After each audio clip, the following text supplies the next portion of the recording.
Visitor statements. All right, I'll read my little blurb here. The Board of Education welcomes and encourages the participation of its citizens in the business of the school district. There are 2 points in the meeting where visitor statements are scheduled. Citizens are welcome to raise questions or make comments at either one. Comments will be limited to 3 minutes per individual and cannot be combined. Please note the Board of Education will not answer questions or engage in dialogue during visitor comments. If a person would like additional time to address the board, such a request should be submitted in writing 48 hours before the meeting to the superintendent, which Dave did. So.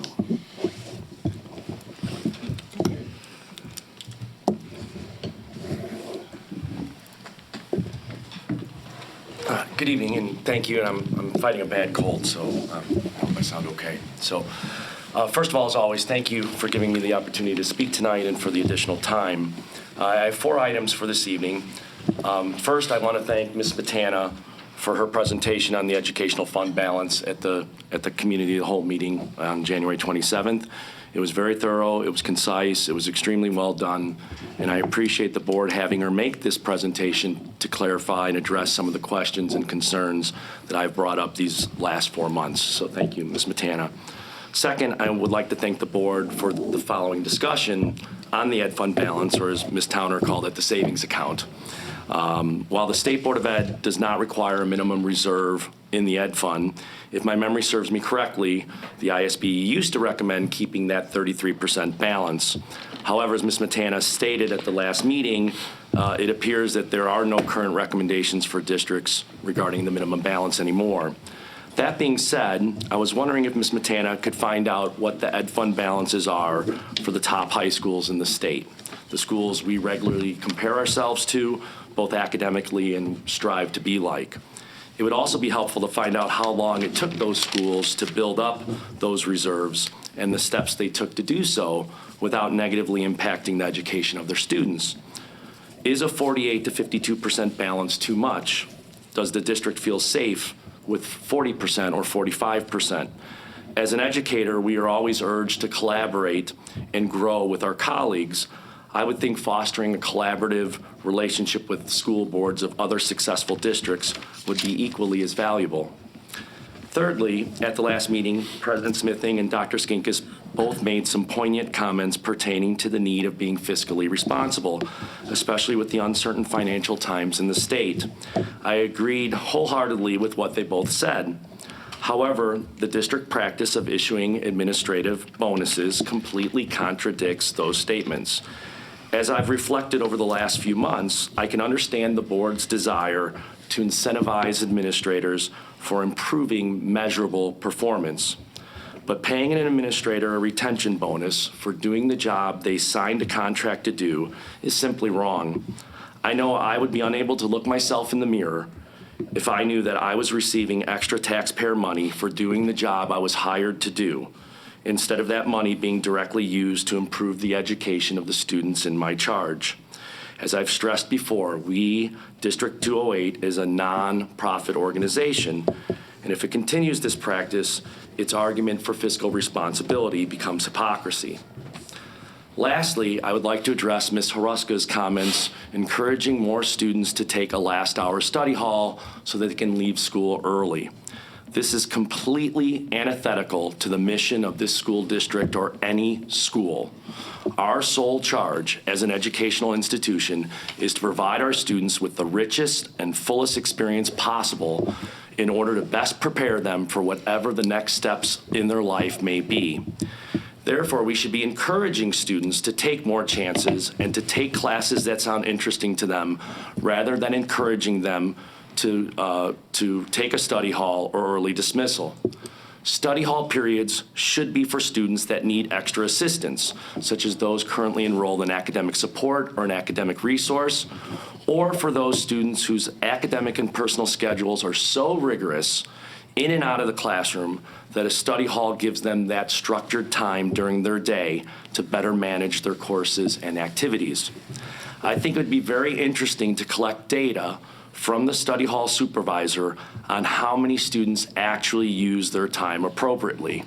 With all the distractions technology often creates, I would predict that to be a low number.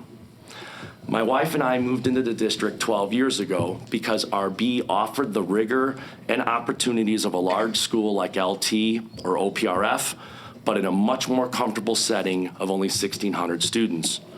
RB students are so fortunate that they can be involved in so many things in and out of the classroom compared to students at a much larger school, which in turn greatly improves their chances of being successful. RB is truly a special place and one I have called home proudly for 30 years. Both of my students who are RB graduates, they doubled up their junior and senior years based on their interests. My daughter took 6 science classes in 4 years, including 2 AP classes, and is now pursuing a pre-med chemistry environmental science degree at a prestigious college in Pennsylvania. Go Eagles. No. My son took 6 classes in music over his 4 years at RB, and he actually tried 3 times to take a 7th one, the AP Music Theory class, and is currently in college, and he's a drummer professionally in 2 bands. So with so many amazing electives in every department in the school, we should be encouraging our students to take more classes in those subjects that interest them or to try something new. My daughter loves to cook, and her freshman year, she was able to find room in her schedule to take a cooking class with Mrs. Farley at RB.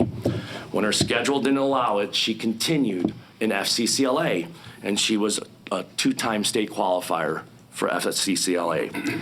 And trying something new, as many of you know, in high school is far less expensive than waiting until college, and it may help a student discover a new and better path for themselves. I went to high school at De La Salle Institute in Chicago, and where my late father taught for 34 years. In my senior year, 1984-5, the school was recognized as one of the best parochial schools in the country. I was on the honors track all 4 years. I took our lone AP English class, AP Senior English, but the only choice I had in 4 years of high school was Spanish or French. That's it, because I was an honors kid, and I was on that track. The first day I subbed at RB in October of 1990, I was blown away by the choices that students had. And 30 years later, we have way more choices. How can our school then, in good conscience, encourage students to not take a class and instead go home early? We should be encouraging students to try something new, to find their gift, pursue their passions. A good friend of mine who lives in the district recently had their child come home from registration with an unsolicited letter saying they can take study hall 7th hour and have an early release. When you and I were all in high school, and when I first started working here, you had to be in the work program to get out of school early. And when you left school, you went to work. You didn't go home and play video games or hang out with your friends. However, it now appears that we're actually encouraging students to do just that. And the only reason to have early release is to save money, because it would eliminate staff. But with our ed fund balance at around 50%, it is educationally irresponsible to encourage students to take less. How does this best prepare them for their futures? Another friend of mine recently said, and I quote, "You only get to do high school once, and your life will never be like it was back then." As high school and college graduates, all of you, you all know what you did during your 4 years of high school had a significant impact on your life. Learning and experiencing more opens more opportunities. We should be maximizing their high school experience, not reducing it.